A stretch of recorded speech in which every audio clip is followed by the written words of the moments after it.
Estamos aqui, mais um episódio do NutriSolution Fala. Desta vez nós estamos aqui com a nutróloga, a doutora Sandra Fernandes, clínica geral, nutróloga, professora universitária, conhecida nossa já de longa data, né? Vou deixá-la se apresentar agora, falar um pouquinho dela, para a gente começar a entrar no nosso assunto, que hoje nós vamos voltar lá atrás e começar em cima das bases da nutrição parenteral. Explicar um pouquinho da nutrição parenteral para vocês, né? E hoje o papo aqui é com um especialista, né, Sandra?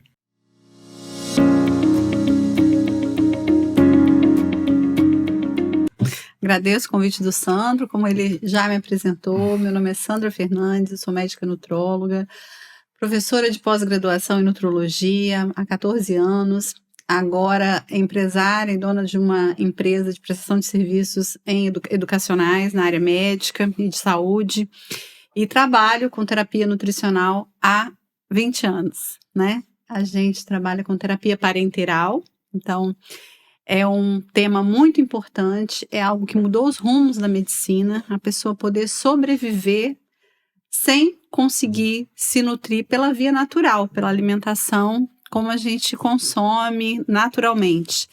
E isso foi um marco da medicina, isso transformou vidas, foi possível que pessoas que não conseguiriam sobrevivessem a partir daí. Isso começou na década de 60, com os trabalhos do Dr. Duttrick, o qual eu tive a honra de conhecer num congresso internacional, ele já faleceu.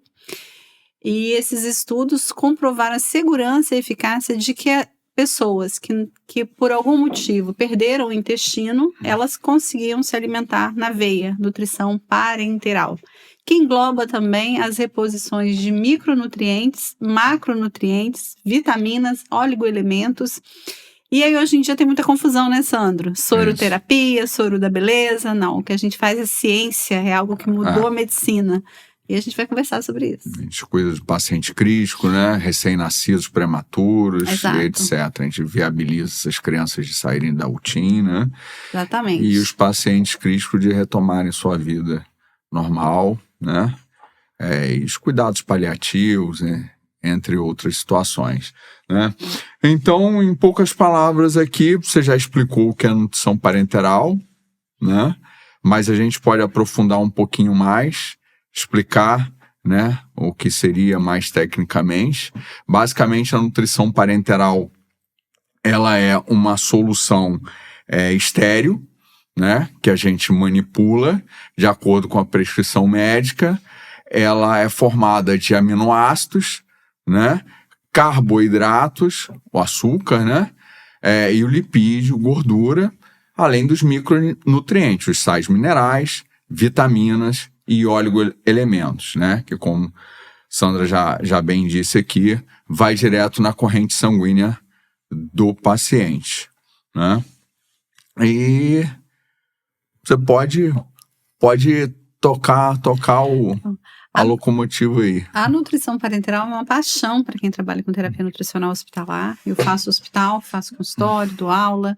Mas quando um paciente está num leito de hospital e ele não pode se alimentar, é muito triste, né? Todos nós gostamos de nos alimentar, né? É um prazer comer, tem toda uma questão cultural envolvida e a nossa sobrevivência, gente. Nós não somos planta, nós não fazemos fotossíntese. Sim. Então, se por algum motivo esse intestino deixou de funcionar, ou ele por alguma cirurgia, algum acidente, ou por alguma doença, que é muito comum também, a doença de Crohn, as pessoas às vezes têm o intestino, mas ele não funciona, ele não absorve. Sim.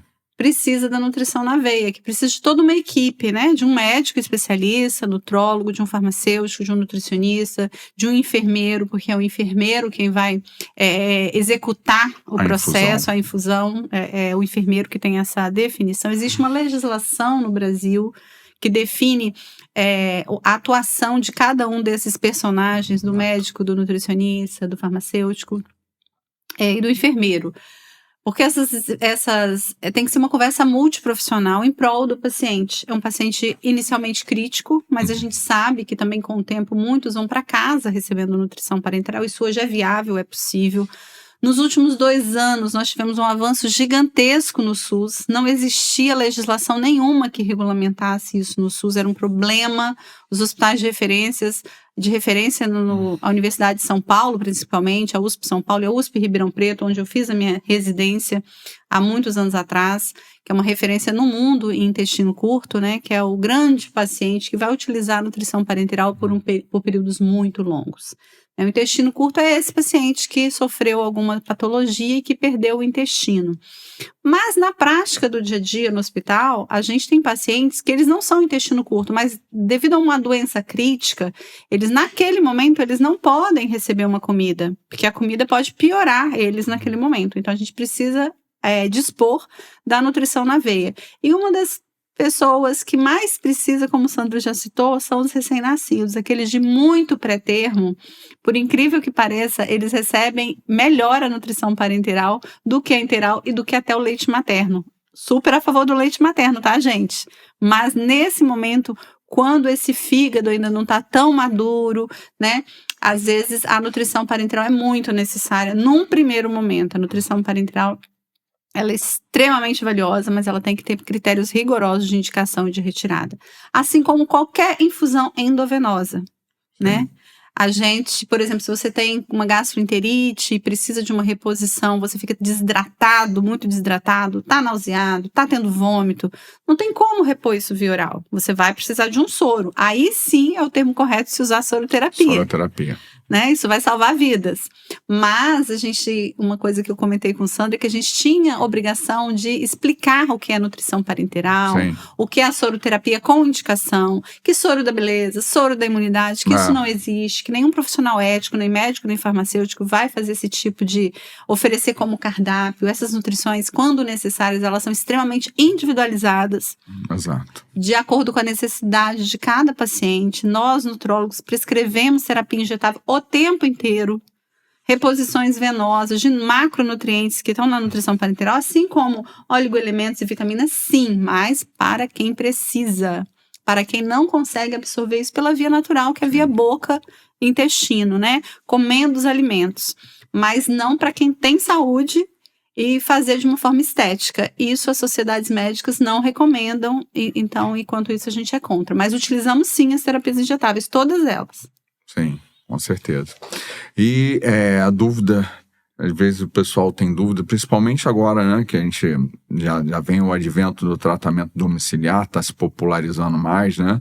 Você atender esse paciente com nutrição parenteral em casa, para ele poder estar no ambiente dele, etc., né? Até desenvolver algumas atividades. Eu já tive pacientes que já vieram dos Estados Unidos e ficaram aqui no suporte parenteral com a gente, né? Lá nos Estados Unidos tem algumas coisas que a gente ainda não tem aqui, tipo a mochila com bomba de infusão e tal, você pendura a parenteral dentro da mochila e manda o cara ele vai fazer o que ele quiser durante o dia, vai se alimentando e tal.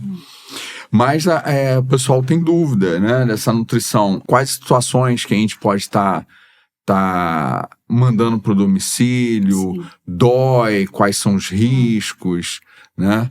Vamos falar um pouquinho dessa parte prática de risco, sim, e etc. A nutrição parenteral em domicílio, ela requer primeiramente uma família e um paciente capaz de entender, identificar e compreender toda a problemática envolvida. O paciente ele tem que ter uma capacidade cognitiva e psicológica de aceitar essa condição. Porque isso não é para qualquer um. Não é para qualquer um, né? Por exemplo, lá no Hospital das Clínicas, na USP, de São Paulo, eu sei que funciona dessa forma. Vai quando o paciente está clinicamente viável e estável para se pensar numa alta, para que ele possa fazer a nutrição em casa, a primeira pessoa que visita a família é a assistente social. Porque se ela for detectar, não tem uma rede sanitária, não tem uma condição viável socioeconômica, já contraindica ali. Ou psicológica também, né? E aí, eu falei primeiro assistente social, porque esse é o primeiro você não está num lugar muito distante, não tem uma rede sanitária, esse paciente vai estar exposto a um risco maior do que no hospital, porque o objetivo de deshospitalizar é devolver qualidade de vida e reduzir risco de infecção. Se esse risco pode ser maior, cancelado. Isso. Segundo, avaliação psicológica. Claro que, primeiro de tudo, ele tem que ter condição clínica. Estrutura. Clínica Primeiro, e condição estrutura. clínica. E aí, a gente começa a preparar esse paciente para poder ir para casa com nutrição parenteral. Primeira coisa, ele consegue ficar um dia ou dois sem nutrição parenteral? Isso é viável para ele, para se pensar na nutrição intermitente? Tem pacientes que não, vão precisar da nutrição parenteral mesmo em domicílio todos os dias. Então isso, gente, é caso a caso, não existe nenhum protocolo pronto. O médico responsável, junto com a equipe, vai fazer essa avaliação, porque o objetivo, e no geral, é como o Sandro já explicou, deixar esse paciente algum tempo fora da parenteral para que ele tenha uma qualidade de vida. Por exemplo, a gente tem um paciente que uma colega da nossa equipe acompanha em domicílio, que ele estuda, ele faz faculdade. Então, e ele tem a saúde suplementar, ele tem um plano de saúde. Então, é o home care do plano de saúde que faz a colocação da nutrição parenteral em domicílio. Às 11 da noite, o enfermeiro vai na casa dele, coloca a nutrição parenteral, ele fica com a nutrição parenteral em domicílio até às 3 da tarde, depois ele tira, fica um tempo sem, faz o que ele tem que fazer, vai até para academia, e à noite vai para a faculdade, e quando ele retorna, coloca. Então, pessoal, essas mochilinhas, como o Sandro falou, elas são super importantes para dar qualidade de vida, né? Para os adultos também, para as crianças. Mas tem alguns pacientes que eles conseguem ficar um dia ou dois sem nutrição parenteral, e isso melhora muito a qualidade de vida dos pacientes. No SUS, como eu falei, foi publicado no final agora de 2024, a primeira legislação, aumentando os centros de referência em adaptação intestinal, em reabilitação intestinal. E agora, por último, a portaria do governo definindo os critérios e o passo a passo para se fazer o transplante de intestino, que já é realizado no Brasil, nos grandes hospitais em São Paulo, mas não existia um protocolo federal. E agora isso existe. Isso foi um ganho assim, enorme que a gente teve, porque era aquela coisa do cuidador mesmo. Um paciente desse vira nosso filho e liga pra gente o tempo inteiro, e a gente tem contato o tempo inteiro, porque a gente precisava ficar tutorando, não existia um protocolo de governo para esses pacientes, né? Isso é muito triste. Quando o paciente está na saúde suplementar, a gente tinha uma possibilidade maior de cuidar desses pacientes. Porque essa nutrição, ela salva vidas, mas ela, como qualquer terapia, ela também tem as suas contraindicações, tem os seus efeitos colaterais, não, né, mais do que contraindicação, o efeito colateral dela, que é principalmente o risco de infecção, porque precisa de um acesso central, né, para garantir, e aí a gente tem os catéteres de longa permanência, e se essa pessoa tem infecção, ela pode evoluir até com uma infecção cardíaca, uma endocardite, ela pode evoluir com sepse, ela pode evoluir com falência hepática, mas hoje, com todos o conhecimento disponível, a gente consegue lidar muito bem com essas situações, desde que tenha essa equipe experiente, que saiba realmente reconhecer quando o paciente está piorando. Por isso que o paciente tem que ser muito consciente do que está acontecendo com ele, ou a família, no caso da criança, né? Mas é muito desafiador. Os 2 primeiros anos, após a retirada do intestino, é o momento mais crítico. A maioria dos pacientes consegue se readaptar. E como é importante falar que esses pacientes, eles voltam a se alimentar pela boca, e isso é muito importante. Só que a capacidade deles de absorverem o que eles comem, por exemplo, se eles comem 2.000 calorias, se eles absorverem 400 calorias no começo, é muito. A depender do tamanho do intestino remanescente. Então, tudo depende de quanto de intestino ficou, do quanto esse paciente consegue se alimentar. Tem paciente que desenvolve hiperfagia, isso é um fator prognóstico de que esse paciente vai se reabilitar. É favorável que ele seja hiperfágico, mas tem paciente que não come direito. Então, isso já absorve pouco e come pouco. Sim. Então, dificulta ainda mais a gente pensar em um dia tirar ele da nutrição parenteral. Porque o nosso corpo, gente, Deus fez uma máquina muito perfeita. Que até quando ela dá defeito, ela se reabilita. Se reabilita. Ela só precisa de tempo, né? E a maioria dos pacientes, mais de 50% dos pacientes, em 2 anos eles saem da nutrição parenteral. Eventualmente precisam de reposição venosa de ferro, de reposição injetável de B12, de vitamina D, de outros nutrientes, mas a maioria se reabilita. Agora, tem pacientes que realmente ou vão para o transplante de intestino, que no Brasil ainda é muito raro e difícil. Sim. Importante falar isso. E muitos ficam dependentes da nutrição parenteral, mesmo com 1 ou 2 dias livres. Quando eu estava na residência em Ribeirão, tinha uma paciente que ela saía na sexta-feira, passava o final de semana em casa e voltava, porque a gente não tinha disponibilidade de fazer a nutrição em domicílio, de entregar em casa. Esse paciente, inclusive, você citou, eu acho que ele está com a gente, né? Eu falo, a gente não pode citar o paciente, não pode citar o nome. Mas a gente manipula para ele e manda entregar lá, paciente... no domicílio dele, todo dia. Isso. Sábado, domingo, feriado, carnaval, Natal. Né? Tem pacientes e pacientes, como eu falei, tem alguns que conseguem ficar alguns dias livres, Sim. outros ficam apenas algumas horas, e aí a gente vai tentando adaptar. Hoje existe uma medicação no mercado, aprovada pela Anvisa, é o análogo do GLP-2. Todo mundo fala muito do análogo do GLP-1, né, gente? As famosas canetinhas emagrecedoras. Sim. Mas o análogo do GLP-2, ele faz justamente o contrário. Ele estimula esse intestino a aumentar a absorção dele. Ele facilita esse processo, que em média leva 2 anos, para aqueles que conseguem se reabilitar, ele intensifica isso, acontece de uma forma mais rápida. Mas é extremamente caro esse tratamento. E está aprovado pela Anvisa, mas não está incluído no rol do SUS. Mas é importante essa informação, porque normalmente as pessoas pensam muito nessa parte, na parte de emagrecer, de perder peso, etc., né? Mas é importante que a maioria dos pacientes não tenha essa informação, né? Óbvio, o paciente que trata com você, ele tem essa informação, mas o cara que às vezes está no SUS e tal, não tem um acompanhamento do nutrólogo, ele não tem essa informação. Não tem essa informação e não tem acesso, e né? Nem essa acesso. medicação ela é tão cara que geralmente os pacientes que eu sei, eu não tenho nenhum paciente utilizando, foram todos via judicialização. Sim. Mas é importante as pessoas tomarem conhecimento para que seja possível a judicialização nesses casos, né? Nos casos que são, né, indicados, eu, enquanto médica, tenho que dar todas as opções para o paciente. Porque não é a primeira opção. A primeira opção sempre é a nutrição parenteral e esperar que o próprio organismo se readapte. Sim. É tanto que até para pensar na medicação se indica 1 ano. Se em 1 ano Sim. esse paciente não se reabilitou, aí você pode pensar em entrar com a medicação. Mas é uma possibilidade, né? Exatamente. Você tem que ter todas na mão, porque você ficar o resto da sua vida dependendo de nutrição parenteral também é complicado, né? Muito complicado. Como eu falei, risco de perder o fígado, risco de ter alterações ósseas, fora a questão psicológica de estar ligado, né, a uma nutrição extracorpórea.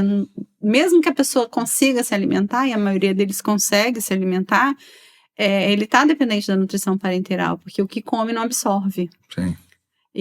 Então, gente que pode comer, vamos comer direitinho, né? Vamos comer as frutas, os legumes. Fazer um esforço, né? Exatamente. Para estimular. Porque é muito triste você ter vontade, não poder. Eu já tive pacientes que ficaram 6 meses sem colocar nem água na boca. É muito triste, mas também, por outro lado, é satisfatório você saber que no dia que você libera e que essa pessoa já está com o problema abdominal resolvido, ela volta para a vida dela. Mas, então, quem pode, não vamos trocar feira pela farmácia, né? Eu sempre falo isso. Vamos comprar antioxidante nas frutas vermelhas, chupar laranja, comer verdura, porque as pessoas estão se esquecendo disso, estão querendo só comprar vitamina na farmácia e esquecem que comer fruta é tão saudável, é muito mais prazeroso, é muito mais gostoso, tem fibra, né? E aí, quando a gente trabalha com essas pessoas que simplesmente não podem comer, quanto que elas valorizam, né, Sandro? Então, a gelatina que a gente libera para elas é uma felicidade. Hoje mesmo, eu entrei no quarto de um paciente que esteve em nutrição parenteral, agora está com nutrição enteral, que é a outra via, que faz pela sonda, iniciando uma dieta oral. E aí ontem foi um caldinho para ele, a gente tinha liberado uma dieta líquida para ele. Ele falou que foi a comida mais gostosa que ele comeu na vida dele. Tinha simplesmente 10 dias que ele não comia nada. Então a gente precisa valorizar essas pequenas coisas, esses pequenos prazeres tão importantes, que é simplesmente estar numa mesa comendo com a sua família. Né? Eu já ouvi muito isso de pacientes. Doutora, eu só queria poder sentar na mesa com a minha família e comer como eu comia antes. A gente fica até arrepiado quando a gente escuta isso. Então, o objetivo da nutrologia, o objetivo da equipe multi é poder proporcionar isso para o paciente. E isso realmente não tem preço, é uma satisfação, é uma paixão mesmo. Acho que a gente que trabalha com esses pacientes é movido por paixão. Sim.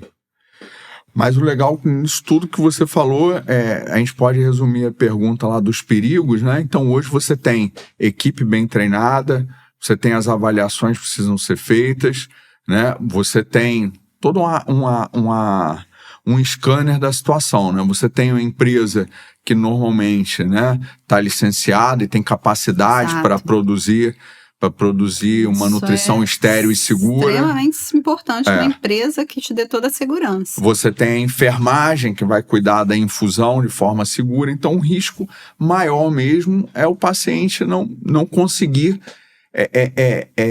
desenvolver o que sobrou do trato gastrointestinal dele para absorver alimento. Você tem que prolongar demais a parenteral.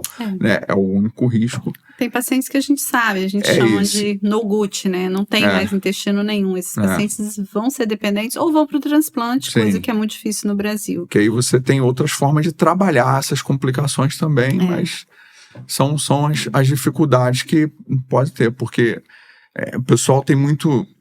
Quando você falava antigamente de nutrição parenteral... Medo. Vai contaminar o paciente, né?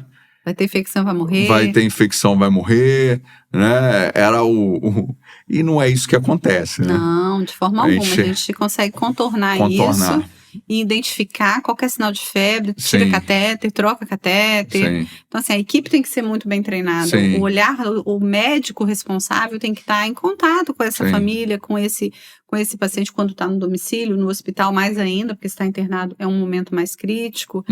Mas é possível, sim. E a gente, quando dá aula, a gente fala para os nossos colegas cirurgiões que às vezes o cirurgião abre e vê o intestino esquemiado e não quer, e acha que não vai ser viável, porque vai tirar o intestino quase todo. Não, sim, é possível. Encaminhe para uma equipe, encaminhe para nutrólogo, para que esse paciente possa ter um mínimo de qualidade de vida e dar esse tempo para que ele possa se recuperar, né? E se reabilitar, que a palavra é essa. O organismo é capaz disso, desde que nesse momento inicial ele tem esse suporte. A nutrição parenteral, gente, é fundamental.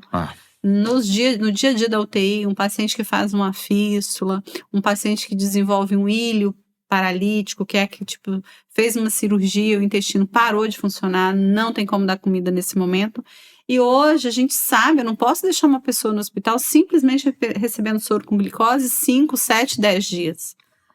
No máximo 5 dias e olhe lá. Se ele for desnutrido prévio, com 3 dias eu já tenho que tomar uma atitude junto com a equipe cirúrgica, com a equipe da UTI. Gente, peraí, essa pessoa já veio desnutrindo, está fazendo tratamento oncológico, em muitos casos, ou foi um acidente de trânsito e agora perdeu o intestino. Enfim, as situações dentro do hospital são várias, mas a gente usa no nosso dia a dia, com segurança, com a nossa equipe, com os nossos prestadores de serviço que nos atendem, com a nutrição. Trabalho com a empresa há muitos anos, nunca tivemos problema, né? Isso não sou eu que estou falando, isso é checado, o hospital faz vistoria, tem toda uma equipe de apoio, não sou eu, que eu já fiz vistoria algumas vezes, mas hoje a gente tem equipes que vão lá fazer vistoria na empresa, porque é o passo a passo, é o que a legislação pede, tanto para a segurança do paciente, quanto para do hospital, e quanto da própria empresa que presta o serviço, né?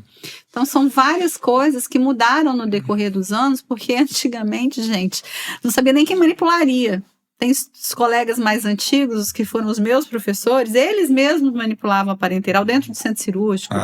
Não, a enfermeira manipula. Não, tem que ser... Vou mandar fulano lá. Vou mandar fulano lá. Aí vai fazer rapidinho. Exatamente. É quase como se fosse uma fórmula mágica. Mas não. Como eu falei, tem legislação. Médico indica e prescreve e garante acesso, farmacêutico manipula, enfermeiro administra, nutricionista ajuda no controle metabólico junto com o médico assistente, né? A nutricionista também está envolvida mais na enteral e via oral, mas também na parenteral pode ajudar, principalmente onde não tem um médico nutrólogo. Até porque mesmo com a parenteral é sempre bom você estar estimulando o trato gastrointestinal de alguma forma para evitar os efeitos colaterais do uso prolongado da parenteral. Exato. Tanto por via enteral, a dieta enteral, quanto a via oral. A via oral. Né? Muitos pacientes eles passam um período usando a dieta oral, a dieta enteral e a dieta parenteral. Quantos pacientes que à noite que não recebia parenteral eu fazia enteral? né? Quantos pacientes que a gente pediu para fazer gastrostomia, para não ficar de sonda? Alguns ficaram de sonda por um tempo. Aí a família não entende, mas está comendo para que sonda? Ninguém come o tempo inteiro. A dieta enteral eu consigo fazer uma infusão contínua, principalmente quando o paciente não está se alimentando. Então são várias situações que precisa realmente de um profissional habilitado, não pode ser feita de qualquer forma, por nenhum aventureiro. Sim. E uma situação à parte, aí você falou da fiscalização não, né? Das auditorias, do controle do hospital, né? Sim. Das visitas à empresa e etc. Mas nós já estamos aí há 23 anos no mercado sem problema, né? Comigo há 20. E com você, é isso que eu ia falar, e com você há 20, né? Que a gente trabalha junto, né? Exatamente. Graças a Deus, sem nenhuma intercorrência, né? Graças a Deus. Assim, os pontuais que a gente teve, foi bolsa que furou, coisas que é do dia a dia que pode acontecer. Do dia a dia pode acontecer. Mas o medo, tanto da empresa que fornece, quanto da gente que prescreve e administra, é contaminação. Isso realmente nunca aconteceu. Graças a Deus. Graças a Deus é o trabalho da empresa. Trabalho bem feito, né? É muito, né, você tá lidando com a vida das pessoas, você não pode brincar. Infelizmente tem muita gente brincando por aí, mas aqui o negócio é sério. Sim, com certeza. Cuidados em casa, a gente já abordou também, né? Mas você pode dar uma sequência aí de como é feito esse acompanhamento em casa, para o pessoal até que é leigo, que é de casa, entender, né? Como é que é o passo a passo disso, né? A avaliação, quem prescreve, quem vai lá cuidar, infundir. Então, a gente tem duas situações, né? Como eu falei, o Sistema Único de Saúde, agora que começou uma legislação, não existe equipes de cuidados para nutrição domiciliar na maioria dos estados. O que existe, que a nossa experiência, a minha experiência pessoal, é com a saúde suplementar. Sim. O pessoal aí fica por conta do home care, o nutrólogo, eu ou alguém da minha equipe, dá um suporte para esse médico assistente que vai todos os dias, e o nutrólogo vai, a depender do caso do paciente, todos os dias no início, depois vai menos vezes, então cada caso é um caso. O que é muito importante? Que essa família saiba cuidar desse catéter, que é o acesso. Muito cuidado com a manipulação, hora de banho, né? Às vezes a hora que não tem nenhum enfermeiro por perto, para não contaminar, porque se contaminar é o grande medo, infecção e tudo mais que a gente falou, né? Saber como lidar com a nutrição parenteral, onde armazenar quando ela chega, se ainda estiver correndo a outra bolsa, tudo isso o profissional de enfermagem, principalmente, vai estar nesse meio aí, orientando de perto a família nesses cuidados. E no SUS, a grande experiência é do Hospital das Clínicas da USP de São Paulo. Como eles fazem? Eles entregam bolsas, não bolsas individualizadas, mas bolsas pronto uso. Os pacientes pegam essas bolsas no hospital universitário e levam para casa deles, para cada 7 dias, 5, aí depende de acordo com o que o paciente precisa ser visto pela equipe, porque essa equipe não vai na casa do paciente. Ela dá essa prestação de serviço toda dentro do hospital. E esse paciente tem que estar muito, muito bem preparado. E eles conseguem, gente. Tem gente lá viva há mais de 15 anos. Tá? Tem um paciente que a professora Mariana, quando dá aula, que eu me lembro muito bem desse caso, o paciente, ele era metódico. Ele nunca teve uma infecção de catéter. Então, o cuidado, quando é o autocuidado, né? É muito importante, e maior ainda tem que ser quando é um terceiro, né? Quando é o profissional da enfermagem que está manipulando aquele catéter. Lavagem de mãos, o básico, começa daí, né? Tem que lavar muito bem as mãos, não pode manipular o catéter com qualquer tipo de luva, tem que ser luva estéril, né? A gente orienta, indica isso para o paciente, e qualquer sinal de ficou vermelho ao redor, qualquer sinal de calor ao redor da onde a inserção do catéter, que geralmente a gente utiliza o Portocat, tem o catéter de Proviac, tem o catéter de Hickman também, ou até a PIC, que tem sido comum a gente utilizar a PIC. Só que a PIC, ela é muito interessante para quem não vai ficar no máximo até 6 meses. Além disso, aumenta muito o risco de trombose. Ela tem um menor risco de infecção, por isso tantos hospitais estarem utilizando a PIC nesse período aí. Para paciente que vai ficar 15 dias, 1 mês, 2 meses, a gente prefere usar a PIC porque a inserção dela é periférica, mas o alcance é central. E eu consigo fazer uma parenteral total, uma parenteral que realmente vai suprir todas as necessidades do meu paciente. Existe parenteral, pessoal, que pode ser feita em via periférica comum, como um soro. Só que essa parenteral, que a gente chama de periférica mesmo, a gente não consegue atingir todas as metas calóricas e proteicas. Então, ela é para um período de transição. Ele está saindo de uma parenteral central, tiramos o catéter, desinvadimos o paciente, vamos ficar com a periférica. Ou o contrário, ele já está comendo alguma coisa, mas não está comendo o suficiente. Isso. Eu coloco ela num período... Curto também. De 7 a 10 dias no máximo a gente utiliza essa parenteral. Ajuda bastante a diminuir a perda proteica quando o doente ainda não está conseguindo comer 100%. Agora, quando o paciente realmente não está tendo absorção, eu preciso de um acesso central, onde eu vou fazer toda a nutrição parenteral para esse paciente. E controlar sódio, potássio, magnésio. Né? O meu professor muito querido lá da USP de Ribeirão Preto, ele falava o seguinte: ninguém desnutre e morre em 24 horas, mas morre de distúrbio eletrolítico. Então, a primeira preocupação do médico nutrólogo é saber se esse paciente está com seus eletrólitos todos estáveis e hidratado. Antes disso, a gente nem pensa em nutrição parenteral. É o primeiro ponto. Sim. Então, ele já considera... Isso é o início da terapia nutricional. Eu tenho que saber como que tá o sódio, potássio, fósforo, magnésio. Porque se já estiver baixo e eu fizer a parenteral, eu pioro o meu doente. Então, eu tenho que corrigir antes para depois iniciar a nutrição parenteral. Exato. Né? E começar, gente, sempre aos poucos. A gente nunca vai fazer 2.000, 3.000 calorias na primeira bolsa, de forma alguma. O cálculo é feito de acordo com o peso do paciente, e aí a gente calcula, né? Aí tem as recomendações de proteína, de caloria, a gente faz um cálculo, desse cálculo a gente começa com 1/3. E tem pacientes que a gente começa até com menos, se tiver um alto risco de síndrome de realimentação. É isso aí. E vai progredindo. Exatamente. Até o terceiro dia, o quarto dia. Tem paciente que começa a fazer distúrbio eletrolítico no meio, a gente tem que regredir, né? Que pode ser uma síndrome de realimentação. Às vezes a gente não consegue fechar o diagnóstico, porque às vezes está usando antibióticos, que altera eletrólito, está utilizando, está fazendo hemodiálise, que também altera eletrólitos. Mas quando ele está só com a nutrição parenteral e começa a fazer muito distúrbio de potássio, de fósforo e magnésio, recalcula a sua parenteral, reveja o seu processo, porque provavelmente você vai precisar reduzir a vazão, reduzir a quantidade de caloria ofertada. E controlar a glicose, né, Sandro? Isso é muito importante. Como o Sandro falou, na nutrição parenteral nós temos os 3 macronutrientes, a proteína, o lipídio e o carboidrato. E o carboidrato, em geral, é a glicose 50%. Então, se esse paciente já era diabético, a gente precisa ter um cuidado muito maior como vai subir, fazer essa oferta proteica, calórica, né, através do carboidrato e também a proteica para cumprir a meta proteica. E fazer o controle da velocidade de infusão de glicose para não ultrapassar os limites. Exato. Né, e manter a glicose. Se ele já era diabético prévio, provavelmente ele vai continuar usando a insulina se já utilizava. Ou às vezes, naquele período da parenteral, ele vai precisar da insulina e depois que ele sair da parenteral, não mais. Importantíssimo explicar isso tudo para o paciente, para a família, porque eu já cansei de chegar, doutora, meu pai é diabético, mas ele nunca precisou de usar insulina e agora está usando só insulina. Eu falei, sim, é isso mesmo, mas calma, que pode ser que depois ele volte para o comprimido, pode ser que não. A gente tem que ser claro, gente, com o nosso paciente, a gente tem que dar todas as informações, porque isso apazigua aquele medo, eles não conhecem, eles não sabem daquela realidade.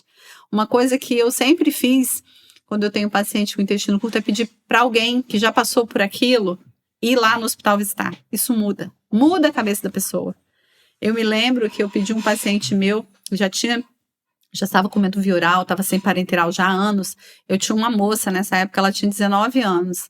Ela estava internada com nutrição parenteral e certeza dela que ela ia morrer, estava muito deprimida nesse período, que ela iria morrer porque como que ela viver sem poder comer? Do jeito que ela comia, enfim.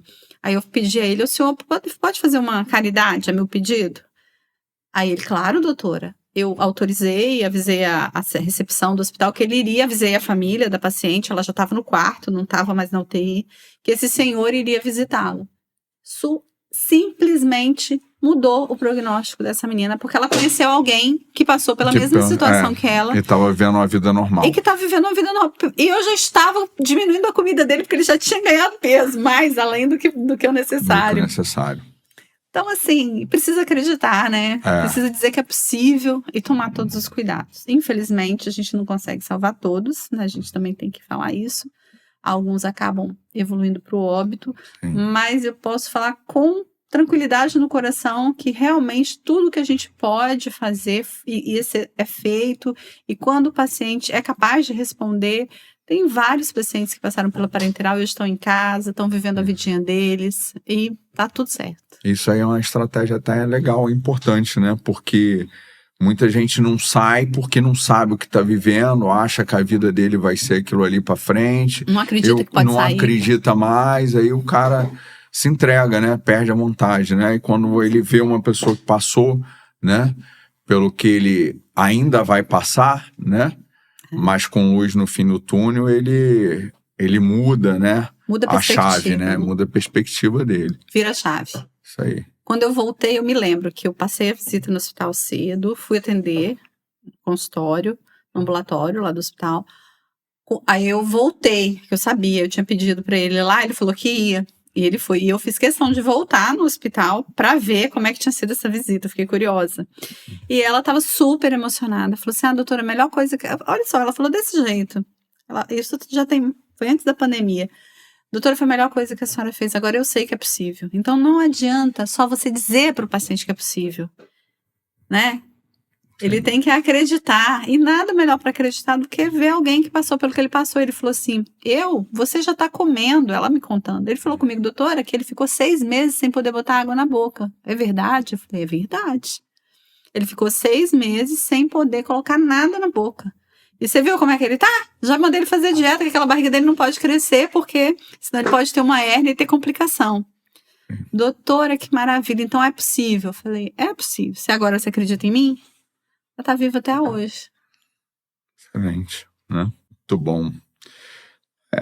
Seria o próximo item, né? Que é histórias que inspiram, mas você já falou, né? A gente vai no bate-papo aqui, as coisas vão fluindo.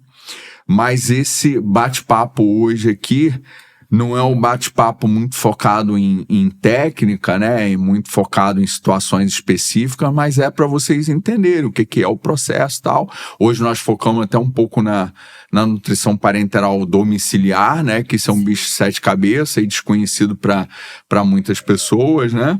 Então, um bate-papo aqui bem informal para vocês terem uma visão de como funciona, né? Para também perder um pouco do medo, né? Abrir um pouco a mente em cima das situações de risco e os benefícios, principalmente os benefícios, né? Que a nutrição parenteral e a equipe bem treinada, os profissionais que estão envolvidos nesse tipo de cuidado, pode fazer que o paciente que não tem, às vezes, na cabeça do paciente, ele não tem perspectiva de futuro. E ele tem, viu, gente? E eu vou falar uma coisa que eu falo para minha filha. Mãe tem que ser chata, porque mãe tem que cobrar. Isso. Nutrólogo que trabalha com esse tipo com parenteral tem que ser muito chato. Tem que ser chato. Tem que ser muito chato. Tem que checar, tem que olhar, ver se tá tudo certo, se a enfermagem colocou na hora certa, se a empresa entregou na hora certa. Quantas vezes que a gente manda mensagem, né? Perturba a empresa para saber. A empresa tem que ser chata com a gente, mas é um chato no bom sentido, de fazer as coisas funcionarem, porque é pro bem de alguém que está ali dependendo da gente. Então a gente não pode brincar com isso, é muito sério. Vou te fazer uma outra pergunta aqui, vou pegar um gancho até de um podcast que eu fiz aqui, né, que é a tendência. Hoje foi citado no primeiro podcast que a gente fez, que hoje a palavra-chave é personalização. Sim. Né? O foco hoje é personalização. Vou te fazer essa pergunta porque a nutrição parenteral manipulada, ela casa em cima disso aí. Sim. Né? Como é que você vê isso em cima dos avanços e perspectivas para o futuro da nutrição parenteral aí? Eu acho que o lugar da nutrição manipulada vai estar sempre garantido. Você tem situações onde nenhuma bolsa pronto uso vai se adaptar. As bolsas, aquelas bolsas industrializadas, elas têm os pontos favoráveis do ponto de vista de distância, que podem ser mandadas para cada lugares distantes do Brasil, não depende tanto de um médico especialista que saiba calcular com detalhes, mas também um paciente que vai precisar de uma parenteral por muito tempo, ele tem que ser encaminhado para um centro onde tem esse médico especialista, onde tem essa equipe, e se necessário, sim, individualizar. Pacientes intestino curto, sem falar nos prematurinhos, não tem como, né? Como é que você vai abrir uma bolsa de 1.000 ou 500 ml que seja para fazer 25 30, quanto você faz lá dos pequenininhos? Faz bolsinha, né? Faz. Aí varia. Bolsa que chega a 50 ml. Então assim, é gota a gota. Eu falo, gente, é gota a gota pro pessoal da pediatria e da ANEL, né? É muito pouca coisa. Então, assim, e para o adulto, para o nosso paciente, o intestino curto, aquele de alto risco de realimentação, o paciente obeso, que cada vez mais tem aumentado, a gente sabe que bater meta proteica com bolsas pronto uso não é fácil. A gente, às vezes, Não. lugar onde não tem, porque também eu tenho a graça de ter uma empresa que eu confio muito aqui, mas a gente sabe que tem estados do Brasil que não tem. Então, lá em muitos lugares, o médico nutrólogo, ele coloca uma bolsa pronto uso e faz o aminoácido por fora. Por fora. Para bater a meta proteica. E o que acontece com isso? Mais volume, mais acesso, mais equipo. Seria muito melhor. Aumenta o risco. Aumenta o risco, mais infusão e tudo mais, né? Então, assim, hoje a gente trabalha... Quantos pacientes que a gente prescreve aminoácido a 15%? Que é uma coisa, assim, que eu amo usar, porque para bater meta de paciente obeso, para paciente que precisa controlar volume, que está em hemodiálise, paciente com insuficiência cardíaca e que precisa de nutrição parenteral. Grande queimado, você vai precisar. Politraumatizado. Né? Ou seja, os pacientes graves e críticos, né? O paciente crítico, né? O paciente está bem grave, né? Você tem que trabalhar a personalização e na maioria das vezes você tem que trabalhar com a oferta proteica muito elevada. Alta. Você deve lembrar um paciente, esse paciente ele internou pra gente com 180 quilos, uma cetoacidose diabética gravíssima. Esse paciente ficou 15 dias sem que ele tivesse nenhuma condição de fazer nem nutrição parenteral. Eu me coçava inteira de desespero, porque todo dia ele estava muito grave, acidose, não tinha condição clínica nem para parenteral. Uma pancreatite grave, cetoacidose, enfim, um caso extremamente grave num super obeso. O que aconteceu? Nós, quando pudemos entrar com a nutrição parenteral, fomos tateando, fomos fazendo, nós chegamos a fazer 180, se eu não me engano, gramas com aminoácido a 15%. Você deve se lembrar, acho que ninguém fez tanta proteína. Foi uns 2 anos atrás, por aí. 180 gramas. 160, talvez. Eu sei que foi uma quantidade acima de 150, eu tenho certeza.